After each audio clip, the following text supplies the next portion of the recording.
Un garçon de 12 ans accepta le défi impossible qui changerait non seulement sa vie, mais aussi le destin de toute une communauté. Lorsque le petit orphelin dompta le taureau le plus féroce du pays avec une vieille chanson, le puissant propriétaire terrien refusa de payer le prix promis. Ce qui arriva ensuite vous touchera en plein cœur. Laissez un like et abonnez-vous pour plus d'histoires émouvantes comme celle-ci. Le soleil se levait paresseusement sur le domaine de La Croix ce matin de janvier, peignant le ciel de teintes d'orange et de rouge qui semblaient annoncer les événements extraordinaires à venir. Michel se réveilla au chant du coq de la voisine Marie, comme il le faisait chaque jour d'aussi loin qu'il se souvienne. Ses petites mains, déjà calleuses par le travail, écartèrent le drap rapiécé tandis que l'arôme de café léger envahissait la petite pièce qu'il partageait avec sa grand-mère. Le garçon ne le savait pas, mais ce serait le dernier jour de sa vie ordinaire. La maison en torchis où il vivait se trouvait dans le village de l'Espoir, un amas de maisons simples qui avait poussé comme de la mauvaise herbe aux limites de l'imposant domaine de la Croix. C'était un contraste brutal. D'un côté, les pâturages verdoyants et les installations modernes de la propriété de Richard Martin. De l'autre, les chemins de terre battus et les petites maisons colorées où la vie s'obstinait à germer malgré toutes les difficultés. Michel connaissait bien cette frontière invisible entre deux mondes. 3 ans auparavant, il avait découvert une faille dans la clôture qui séparait le domaine du village, et depuis, les nuits sans lune, il se faufilait comme une ombre pour observer les cavaliers travailler avec les animaux. Ce matin-là, alors qu'il aidait grand-mère Elisabeth à se lever, le garçon remarqua que ses mains tremblaient plus que d'habitude. La toux sèche qui l'accompagnait depuis des mois semblait avoir empiré pendant la nuit, et le mouchoir qu'elle pressait contre ses lèvres montrait de petites taches rouges qu'elle essayait de cacher. Michel fit semblant de ne pas voir, comme il le faisait toujours. Mais le poids de cette vision se logea dans sa poitrine comme une pierre. Il devait faire quelque chose, n'importe quoi. Mais l'argent pour l'opération semblait aussi lointain que les étoiles qu'il voyait par la fenêtre cassée de sa chambre. Ce fut Joseph le boulanger qui apporta la nouvelle qui changerait tout. L'homme grassouillet et souriant entra essoufflé dans la petite épicerie où Michel aidait les samedis après-midi, les yeux brillants d'excitation. Entre deux souffles, il raconta le défi lancé par Richard Martin. 1 million d'euros à celui qui réussirait à monter tempête pendant 8 secondes. Le taureau noir, importé du Texas, avait déjà désarçonné 17 hommes expérimentés en moins de 3 secondes chacun. C'était une question de fierté pour le propriétaire, une démonstration de pouvoir qui nourrissait sa vanité insatiable. Michel écouta chaque mot avec attention, ses mains s'arrêtant d'emballer les courses de Thérèse. 1 million d'euros. La somme dansa dans son esprit comme un mirage dans le désert. Avec cet argent, il pourrait non seulement payer l'opération de sa grand-mère, mais aussi s'assurer qu'elle ait le meilleur traitement, les meilleurs médecins. Il pourrait même acheter une nouvelle maison, loin de l'humidité qui aggravait sa condition. L'espérance, mot que sa grand-mère répétait toujours dans ses prières nocturnes, germa dans sa poitrine comme une graine longtemps endormie. Cette nuit-là, couché dans son lit étroit, Michel se rappela chaque instant passé à observer les animaux du domaine. Il se souvint particulièrement d'une nuit pluvieuse, 3 mois auparavant, quand il avait vu le vétérinaire Paul calmer une jument en train de pouliner en chantant une mélodie douce. C'était la même chanson que sa grand-mère lui murmurait quand il était petit et faisait des cauchemars, une vieille chanson qui parlait de cow-boys et de troupeaux, d'hommes qui parlaient aux animaux comme à de vieux amis. La lumière de la pleine lune qui entrait par la fente de la fenêtre semblait un signe, un appel qu'il ne pouvait ignorer. Le matin du défi se leva chaud et sec, le genre de journée où même le vent semble paresseux de souffler. L'arène, improvisée sur le domaine, grouillait déjà de monde quand Michel arriva, son cœur battant si fort qu'il craignait que tout le monde puisse l'entendre. Richard Martin était dans son élément, se pavanant comme un coq de combat parmi les invités. Important Vénus assistait au spectacle. Son costume blanc impeccable contrastait avec la poussière rouge qui commençait déjà à monter avec le mouvement de la foule.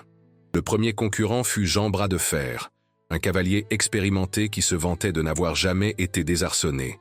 En moins de 5 secondes, Tempête tint à battre ce record. 2 secondes et demie et Jean volait dans les airs comme une poupée de chiffon, atterrissant avec un bruit sourd qui fit gémir la foule à l'unisson. Le deuxième tenta une approche différente, plus prudente, mais le résultat fut le même. L'un après l'autre, des hommes forts et expérimentés furent humiliés par le taureau noir qui semblait incarner la fureur même de la nature. Ce fut après que le cinquième concurrent fut porté hors de l'arène, gémissant de douleur, que Michel fit le premier pas en avant. Le murmure qui parcourut la foule fut comme le bourdonnement d'un essaim d'abeilles dérangées. Certaines personnes rirent, d'autres protestèrent. Une dame corpulente attrapa son bras pour l'arrêter, mais il se dégagea doucement et continua d'avancer. Chaque pas semblait durer une éternité, la poussière montant et dansant autour de ses pieds nus, comme de petits tourbillons dorés. Richard Martin faillit s'étouffer avec la gorgée de whisky qu'il prenait lorsqu'il vit le garçon s'approcher. Son visage, déjà rouge par le soleil et la boisson, devint encore plus écarlate. L'humiliation d'avoir un enfant participant à son défi était presque palpable. Mais il y avait des caméras, la presse locale, sa réputation à préserver. D'un geste irrité, il ordonna d'apporter les papiers pour que le garçon signe, certain que l'enfant abandonnerait en voyant les clauses de responsabilité. Michel signa sans hésiter, son écriture soignée détonnant avec l'urgence du moment. Paul, le vétérinaire, s'approcha inquiet, reconnaissant le garçon des visites à la communauté. Il tenta de le dissuader, parla des dangers, des os cassés, de la possibilité réelle de mort. Mais il y avait quelque chose dans les yeux de cet enfant, une détermination ancienne qui ne correspondait pas à son jeune âge, qui le fit reculer. C'était comme si Michel portait en lui la sagesse de générations de cow-boys, la foi inébranlable de ceux qui avaient appris à danser avec le danger. Lorsque les portes du box de départ s'ouvrirent et que Michel entra dans l'espace confiné avec Tempête, le temps sembla ralentir. Le taureau qui jusque-là soufflait et grattait le sol avec fureur, tourna lentement sa tête massive vers le garçon. Pendant un moment qui sembla éternel, les deux se regardèrent, l'enfant maigre dans ses vêtements usés, et la montagne, de muscles et de cornes qui pourraient l'écraser d'un mouvement. Ce fut alors que Michel commença à chanter. La mélodie s'échappa de ses lèvres comme de l'eau fraîche par une chaude après-midi, les mots anciens résonnant dans l'enclos.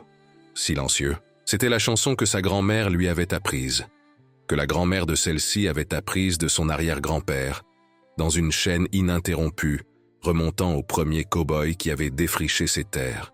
Elle parlait de respect, de partenariat, d'hommes et d'animaux unis par le travail et le soleil implacable de l'arrière-pays. Tempête pencha la tête, comme s'il entendait des échos d'un passé lointain où taureau et homme n'étaient qu'aux pas adversaires, mais compagnons de voyage. Le juge, un homme bourru qui avait déjà présidé des centaines de rodéos, hésita, la main sur le chronomètre. Il n'avait jamais rien vu de pareil. Le garçon s'approchait du taureau avec des mouvements fluides, sans hâte, sans peur. Lorsqu'il monta finalement, ce fut comme s'il avait toujours appartenu à cet endroit, comme si le large dos de Tempête était le trône qu'il avait attendu toute sa vie d'occuper. Le signal fut donné, les portes s'ouvrirent, et l'impossible arriva. Tempête sortit du box comme une explosion contrôlée, ses mouvements puissants faisant trembler la terre. Mais il y avait un rythme, une cadence qui s'accordait parfaitement à la manière dont Michel se mouvait. Le garçon ne luttait pas contre le taureau. Il était devenu une partie de lui, anticipant chaque mouvement, coulant comme de l'eau sur une pierre. Une seconde passa, puis 2, 3. La foule, qui avait commencé à compter à voix basse, augmenta le volume à mesure que les secondes s'accumulaient comme des perles sur un collier. 5 secondes. Le record du domaine avait déjà été battu. Richard Martin serrait la clôture, si fort que ses jointures blanchirent. 6 secondes. Paul, le vétérinaire, avait les larmes aux yeux, reconnaissant la beauté quasi mystique de cette danse entre le garçon et l'animal. 7 secondes. La foule explosa en un seul cri. 8 secondes. Michel avait réussi l'impossible. Mais le véritable miracle vint après. Au lieu de continuer son spectacle de fureur, Tempête diminua progressivement le rythme, comme un ouragan qui perd de sa force. Le garçon glissa de son dos avec la même grâce qu'il avait monté, et pendant un moment qui resterait gravé dans la mémoire de tous les présents, le grand taureau noir baissa la tête dans une révérence indubitable. Le déclic de l'appareil, Photo de Joseph, le photographe captura à l'instant exact l'image qui ferait le tour du pays et changerait bien des vies. Le silence qui suivit fut brisé par le son sec de la voix de Richard. « Fraude! Le garçon a drogué mon taureau. » L'accusation tomba comme un éclair dans un ciel clair, la fureur et l'humiliation évidentes dans chaque mot.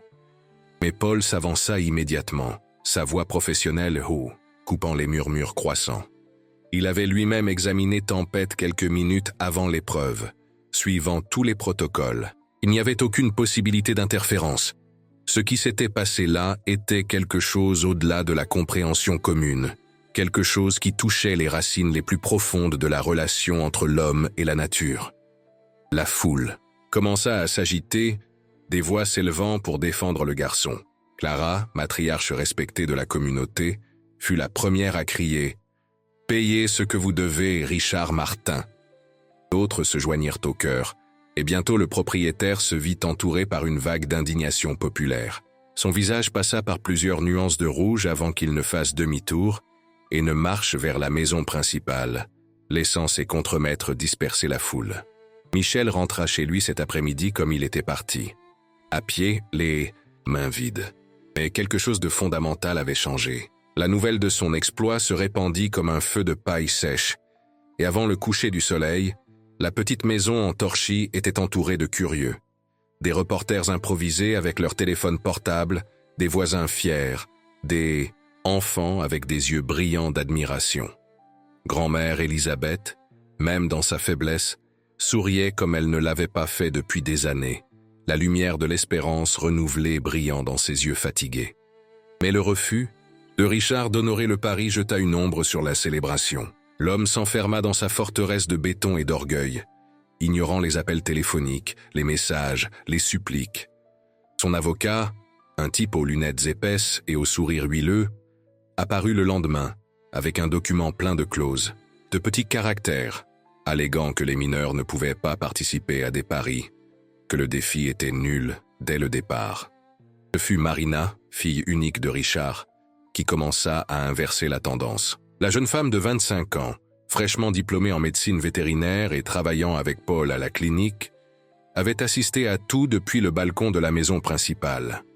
Quelque chose dans la manière dont Michel avait chanté, pour Tempête, la connexion quasi surnaturelle entre le garçon et l'animal, avait profondément touché son cœur. Elle connaissait son père mieux que personne, savait les nuits où il se réveillait en criant le nom de Sébastien, l'ancien contremaître qui avait été comme un père pour lui. Marina commença sa campagne subtile. Elle laissait des coupures, de journaux sur la table du petit déjeuner, mentionnait négligemment comment les autres propriétaires commentaient l'événement, comment la réputation du domaine de la Croix était ternie. Mais ce fut lorsqu'elle découvrit le lien entre Michel et Sébastien que la bataille commença vraiment. Le garçon était le petit-fils de l'homme qui avait pratiquement élevé Richard, qui lui avait tout appris sur la vie à la campagne, avant d'être injustement licencié dans un accès de colère juvénile que le propriétaire n'avait jamais vraiment réussi à justifier ou à oublier. La révélation frappa Richard comme un coup de poing dans l'estomac. Les nuits suivantes, il se tournait et se retournait dans son lit, hanté par des souvenirs longtemps enfouis. Il se souvenait de Sébastien lui apprenant à monter, la main calleuse mais douce guidant la sienne. Il se souvenait des histoires, racontées au coin du feu, des vieilles chansons que le vieux cow-boy murmurait en prenant soin des animaux. La même chanson que Michel avait chantée pour Tempête. Pendant ce temps, l'histoire du Le garçon qui doma le taureau prenait des proportions nationales. La photo de Joseph le photographe est devenue virale sur les réseaux sociaux, partagée des millions de fois avec des légendes qui parlaient de courage, de David et Goliath, d'injustice et d'espérance. Des journalistes de grands médias commencèrent à arriver dans le petit village, transformant la vie tranquille du lieu en un tourbillon de caméras et de microphones. Michel, au centre de toute cette attention, restait étonnamment calme. Il continuait sa routine de prendre soin de sa grand-mère, de faire de petits boulots, de visiter secrètement les animaux du domaine par la faille dans la clôture. Mais il était maintenant suivi par une petite cour d'admirateurs, des enfants qui le voyaient comme un héros, des adultes qui plaçaient en lui leurs espoirs de changement. Le poids de cette responsabilité le faisait parfois se réveiller au milieu de la nuit, suant à froid, mais il suffisait d'entendre la respiration, difficile mais constante de sa grand-mère, pour se rappeler pourquoi il avait fait tout cela. Ce fut lors d'une de ces nuits blanches que Michel entendit des frappements doux à la porte. Prudent, il ouvrit juste une fente et son cœur faillit s'arrêter en voyant Marina debout là, enveloppée dans un châle sombre, ses yeux verts brillant à la lumière de la lune. Elle entra, rapidement, regardant par-dessus son épaule comme quelqu'un qui craint d'être suivi. Ce qui s'ensuivit fut une conversation qui changerait le cours de cette histoire. Marina raconta le passé de son père, parla de Sébastien, des nuits où elle l'entendait pleurer le nom du vieil contremaître. Elle parla de la culpabilité qui le rongeait, de l'orgueil qui l'empêchait d'admettre ses erreurs. Et puis elle fit une proposition. Elle-même avait quelques économies. Elle pourrait aider avec le traitement de grand-mère Elisabeth. Michel refusa gentiment mais avec fermeté. Ce n'était pas une question d'argent, plus maintenant. C'était une question de justice, d'honorer la parole donnée, de quelque chose de plus grand qui transcendait ce pari. Touchée par l'intégrité d'Us. « Garçon !» Marina promit de continuer à essayer de convaincre son père. Avant de partir sur une impulsion, elle retira de son cou un petit médaillon en or, héritage de sa mère décédée. « Garde ceci, » dit-elle, pressant l'objet dans les mains de Michel. C'est un rappel que pas tous les Martin n'ont oublié, ce qui est juste.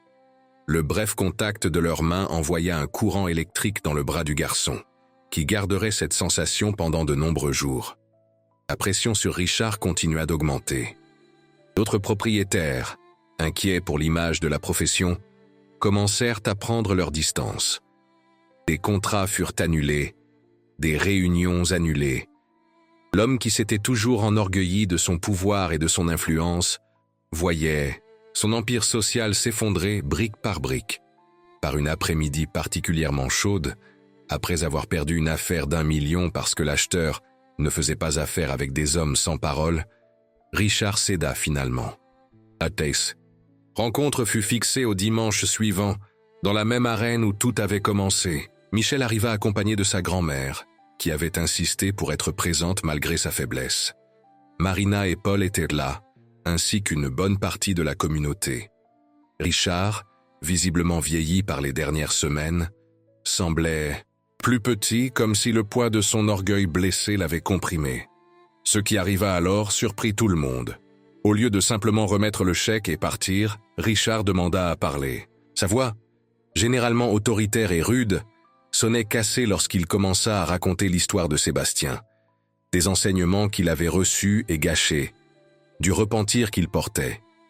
Des larmes, refoulées depuis des décennies, roulèrent sur son visage buriné lorsqu'il se tourna vers grand-mère Elisabeth et demanda pardon pour ce qu'il avait fait à son père. Le pardon vint sous la forme d'une main ridée posée sur la sienne, dans un geste de compassion qui résonnait à travers les générations. Michel observait tout avec des yeux trop sages pour son âge, comprenant qu'il faut parfois dompter non seulement des taureaux sauvages, mais aussi des cœurs endurcis par le temps et l'orgueil. L'argent fut remis, mais l'histoire ne s'arrêta pas là. Dans les mois qui suivirent, des changements profonds ont balayé aussi bien le domaine que le village. Richard, comme un homme renaissant, commença à investir dans la communauté. Une clinique fut construite, des emplois furent créés, la clôture qui séparait les deux mondes fut abattue. Mais le changement le plus significatif fut la création de l'école de dressage doux Sébastien Dubois, en hommage au vieil contremaître. Michel, disposant maintenant des ressources nécessaires pour prendre correctement soin de sa grand-mère, devint l'instructeur le plus jeune de l'école. Sous la supervision de Paul et avec le soutien de plus en plus proche de Marina, il enseignait aux enfants et aux adultes l'art de communiquer avec les animaux par le respect et la compréhension. Tempête, le taureau qui avait tout commencé, devint le symbole vivant de la transformation, paissant paisiblement dans les champs et s'approchant chaque fois qu'il entendait la voix de Michel. Le romance qui a fleuri entre Marina et Michel, malgré la différence d'âge, fut comme une de ces fleurs sauvages qui attendent la bonne saison pour s'épanouir. Cela commença par des regards furtifs pendant les cours, évolua vers de longues conversations sous le ciel étoilé, et se consolida le jour où elle le trouva pleurant silencieusement aux côtés du lit d'hôpital de sa grand-mère, qui luttait contre une pneumonie. Marina l'enveloppa dans ses bras, et dans cette étreinte il y avait la promesse d'un avenir partagé. Le rétablissement de grand-mère Elisabeth fut lent mais constant, et le jour où elle reçut enfin son congé, une fête fut organisée sur la place du village. Richard, méconnaissable dans sa nouvelle humilité, jouait de la guitare aux côtés des musiciens locaux. Marina et Michel dansaient sous les lumières improvisées, le médaillon doré brillant sur son cou, rendu mais jamais oublié. Les enfants couraient entre les tables, et même Tempête, amenée spécialement pour l'occasion, semblait apprécier la musique et la joie. Ce fut cette nuit-là que Paul fit l'annonce qui couronnerait cette journée de transformation.